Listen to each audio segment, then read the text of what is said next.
Sud Radio. Ça va mieux en le disant. Jean Dorido. Bonjour Jean. Bonjour Jean-Marie, bonjour à tous. Docteur en psychologie, fondateur d'hypnoseparis.com. Aujourd'hui, vous revenez sur cette journée nationale de lutte contre le harcèlement scolaire. Ça toucherait un élève sur 5. Cette journée avait lieu cette semaine. Et vous revenez avec un angle un petit peu particulier. Vous avez décidé de vous replonger dans un de vos livres d'enfance. Un livre qui a marqué des générations, Sa Majesté des Mouches. Avec la question que vous vous posez. Comment des enfants adorables, tout mignons, peuvent se transformer en tortionnaires ? Exactement, Jean-Marie, très bonne question. Vous avez raison de citer ce livre, Sa Majesté des Mouches. William Golding sort ce livre en 1954. C'est précisément l'année durant laquelle le psychologue Muzaffer Sherif et son équipe entament une série de travaux. Et les deux, finalement, vont dans le même sens.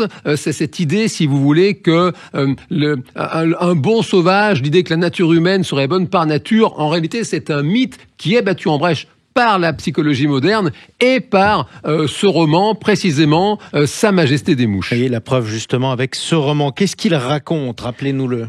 En fait, au départ, vous avez des enfants de 6 à 12 ans qui se retrouvent naufragés sur une île déserte. Mais alors attention, c'est une île qui ressemble à un petit paradis. Il y a des fruits, il y a des coquillages, de l'eau douce, aucun prédateur sur place. Les enfants, ils ont vraiment tout ce qu'il faut pour être bien, pour être heureux, et puis voilà, faire le nécessaire pour être un jour secourus. Et pourtant, malgré ces conditions idéales, deux groupes vont se constituer. Le groupe de Ralph, qui est une espèce de chef, de leader naturel, et puis le groupe de Jack qui va rassembler les chasseurs, et puis dans le même temps, deux enfants vont se retrouver stigmatisés, moqués. Il y a Simon qui est un peu dans son coin, tendance à l'épilepsie, et puis un autre enfant dont personne ne va connaître le vrai prénom parce que dès le début, il est affublé d'un sobriquet profondément humiliant. Il n'a pas un physique facile, il est en surpoids, il porte des lunettes, exactement. Et les enfants de l'île, spontanément, l'appellent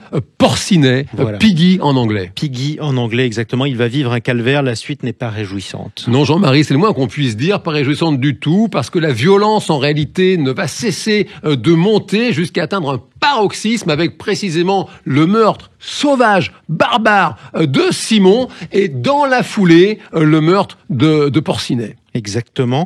Et après cette histoire, dans ce livre, on peut se demander, Sa Majesté des Mouches, c'est le nom de l'ouvrage, c'est une fiction, pourtant c'est crédible ce qui se passe. Ça pourrait arriver dans la vie de tous les jours. Qu'est-ce que le psychologue explique ? En fait, le psychologue explique la chose suivante. Les psychologues, ils commencent par observer. Le psychologue observe que l'enfant, si vous voulez, c'est vraiment de la matière brute, c'est de la pâte à modeler. Il est extrêmement sensible, évidemment, à l'éducation de ses parents, à l'amour qui lui est porté ou à la maltraitance qui lui est infligée.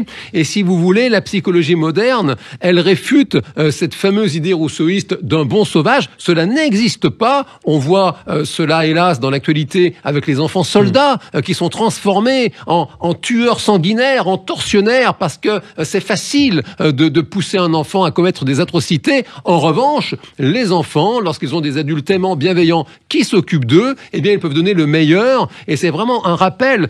Cette montée du harcèlement souligne à quel point l'école, c'est un lieu d'apprentissage. C'est entre autres le lieu d'apprentissage de la socialisation. Et il est extrêmement important que cette socialisation soit encadrée de façon très méticuleuse, très rigoureuse par des adultes responsables. Parce que sinon, on obtient le pire. C'est en réalité un travail collectif que nous devons tous faire à chaque instant que de transmettre et de cultiver notre humanité. Exactement. Puis c'est un superbe livre, on peut le rappeler. Magnifique à lire et relire. Sa Majesté des Mouches à lire et à relire. Merci beaucoup Jean Dorido. On vous retrouve une prochaine fois. Votre propre livre, beaucoup plus joyeux.